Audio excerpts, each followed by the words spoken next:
Hi, Jasper. Hi, How are Joe. you? Fine, thanks yourself. I'm wonderful. Great to meet you, man. Yes, the same. Where are you Quite a located? quite a distance. Yeah, huh? Yeah, I say it's quite a distance between us. Where are you located? I'm in Vanderbilt Park, which is 80 kilometers south of Johannesburg. Oh, wow. Yeah, I Yeah, don't know that's that where I I've am. done something at this great a distance. Oh, yeah. That's Well, it's always a first time. you're right. Absolutely there is. Yeah. Hey, anyway, it's great to meet you. Thank you for taking a minute out today. I really appreciate it. And before we get into your life, your very interesting timeline, we've all gone through COVID. The last 3 years has been quite an ordeal. The world's waking up. How did you survive it, and how has it changed the way that you do things now? Well, it was a hectic time, a bad time. Our whole business fell apart, sort of, in the sense that we are in training, and all of our training contracts came to an abrupt end. And so we had no income. I had to let engineers go, which was a traumatic experience. And we went through it. And in that process, we changed over from in-class training to in-class plus online training. Uh, and we developed an e-college as well, and so on. So we are really moving from there. A lot of things happened, and a lot of good things. In actual fact, it was bad at the beginning, but when one looks back, it's good things that happened. So, you're in the business of human systems development. There's a lot of things that you do to help companies and individuals, but I want to get to the kind of the heart and soul of what you do. So I'm going to hypothetically put you in front of a bunch of grade school kids at a career day, third graders. Okay. One of the Okay. kids looks up and asks, one of the kids asks you, "What do you do for a living?" How do you answer them? Well, I would say if you have a car, you once in a while you take that car in for service. You have it serviced. Once in a while it maybe breaks and you have to repair it. And uh, one of the good things, one of the smart things to do is to try and prevent those breakages from happening. So, for instance, if you monitor your tires, you see that with time you see that it's the thread is getting thinner, and you look for bumps and so on the tire, and then you replace it before it becomes a problem, and that is really what we do. Uh, So let's get to the essence and the beginnings of how this began for you. Tell me about where you were born and raised, and what were some of the seeds in your early life that grew into this desire to help people and to make people better? I Some of it was just happenings. But when I was small, I was clearly an engineer. I always had engineering books and things, and I was very interested in that, apart from the fact that I was quite lazy as well. But so I grew up and I went and studied engineering, and with huge ideas of I wanted to build cars. So well, at the moment that I was finished with my engineering degree, I started applying for colleges in the United States, universities for postgraduate study. And but in the end, I did not go there. In the end, I just sort of migrated to the maintenance world, which I said that that's something that I don't want to be in. But so I migrated to the maintenance world. Let me just go back a short while. I also did an apprenticeship, so I became a journeyman. What do you call it? An technician Yeah. type of person, and then I did my engineering degree. So I knew the maintenance world from that end, from the practical end. So I said I don't want to go there, but so I got into it, and then I started to love the systems involved, the people involved, everything, and that became the story of my life. So have you noticed kind of an uptick in business since the world's kind of woken up and we're getting out of that COVID phase? Well, yes, absolutely.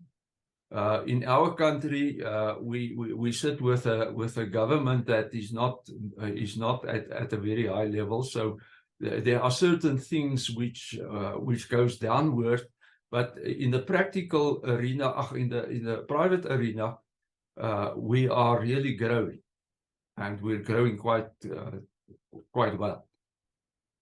Yeah. So in our lives, we have people that we admire and we look up to, and it fuels us to become who we are. Who has that been for you? Who's been kind of a role model or someone you've looked up to? Uh, that's a difficult question for me. uh, yeah, I don't think I really had a role model. No. So what were some of the guiding principles in your life that fueled you? You know, some ideas, some things that you aspired to? Well, I wanted to help people. I wanted to help people. So what happened with me is that when I got into maintenance, I got into maintenance at an iron ore mine, and from there I went up to a coal mine, became the boss of maintenance in a coal mine, and from there to petrochemical plant. Uh, Not at the top of the maintenance of it, but at quite high up. And then I went into the systems side, the information system side of that. I was the manager of a program for installing maintenance information systems over the whole company. And then I left, and I started the business that I am in now. By that time, I knew that most engineers don't really know what maintenance entails. So I specifically wanted to consult to engineers and help them, assist them. So But then, yes, no, you're good. Go ahead. no, go. Oh no, I'm sorry. There was a delay, so I apologize. Okay, okay. I soon I found out, after starting consulting, soon I found out that because a friend of mine always said, he said, you cannot tell somebody something that he does not know. So because of the lack of knowledge regarding the maintenance field, maintenance engineers were just doing it by the seat of their pants. And they did not know that they need help. So consulting was not the right avenue. So I started going into the training field, and we started to train people in that. And that has now been quite a number of years, around about 30 years that we're into that. And it just grew all the time. Well, I also had a spell full-time at the University of Pretoria in a chair for maintenance engineering in that process along that time. Yes. So if we go back to your childhood, go back to the third grade, so to speak, which is the earlier Yeah. question, what did you want to be when you grew up? What was your dream? My dream was that I wanted to build cars. That was my dream. But eventually I changed my dream. And my dream became to assist people in the maintenance field. Yes. So, who's a fascinating person out there that maybe you would like to meet? Somebody on the planet that you find really interesting that you would like to spend a little time with? Well, I have quite a few people that I do spend time with. For instance, I think you are in Canada, if I'm right, I'm in Kansas City in America. in Kansas City. Yeah, A friend of mine is up in Toronto, Andrew Jardine, Professor Andrew Jardine. He's a very well-known man in the field, and I loved uh, talking to him and working with him. And so over the world, I have various people like that. For instance, in the west of Australia, there's Melinda Hodkowitz, also a professor there at the University of Western Australia, uh, and so on. And in the Baltic lands, there's some of them, and so on. excellent. So, what is it that ultimately motivates you every day to do the work that you do? What is that motivator for you? Well, my main motivator is that I believe that I'm placed on earth by God to do what I'm doing. So I feel strongly committed and motivated towards doing that. Uh, so what I typically do in a day is I start my day very early, and I first work through the Bible, and I have a message that I send out every day. So that the first 3 hours of my day is that, and then the remaining of the day I'm working in the business.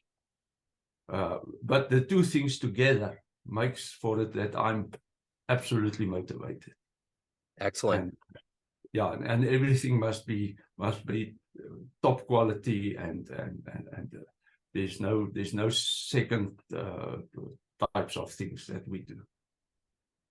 Excellent. So, let's say you have a dream tonight. You run into the 20-year-old version of yourself, and you could give that younger version of you a piece of advice based on the wisdom you've gained in your life up to this point. What would you tell your young version? Yeah, that's a difficult question, but I'll probably tell myself do not make some mistakes that I did make along the way.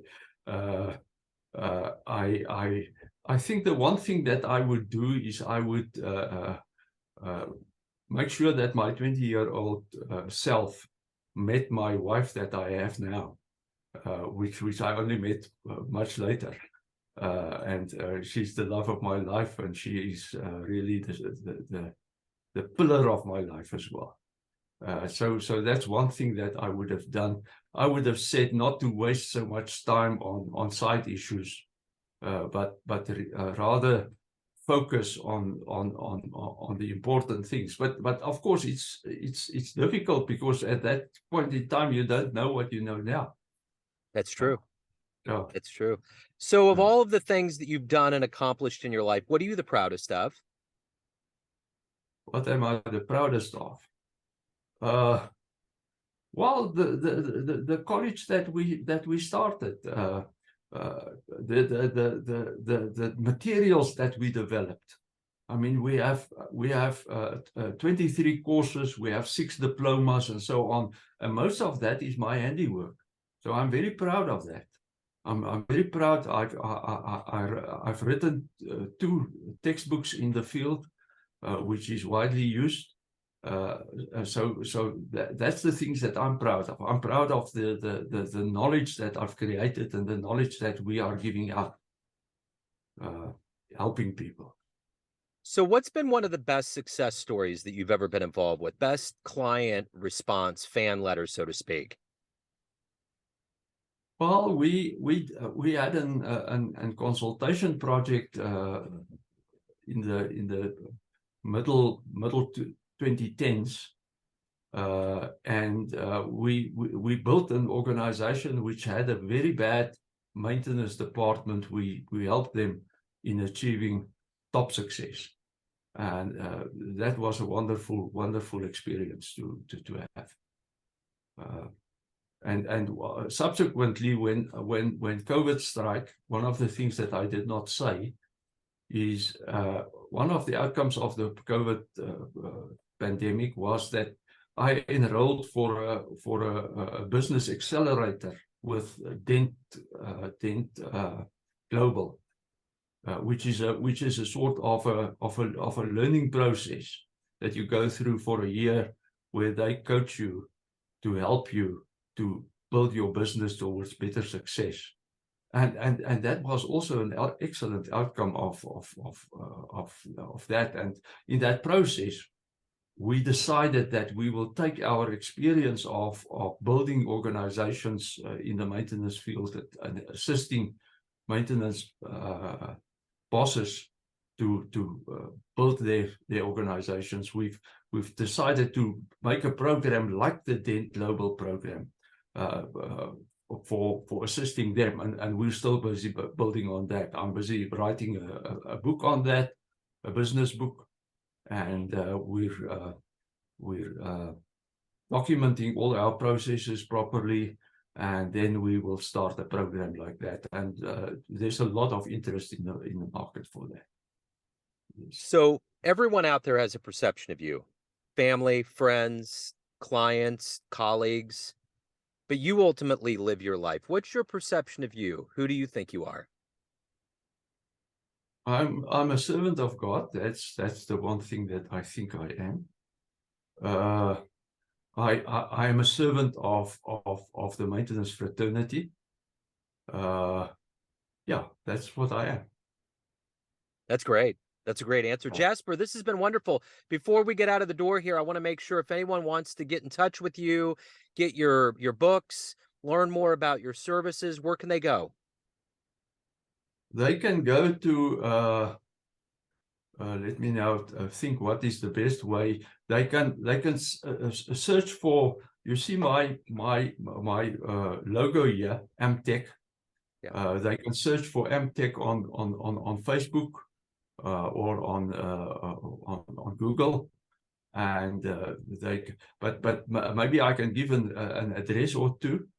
The one is m-tech.co.za, and the other one is the second name here, Terotechnica, terotechnica.com.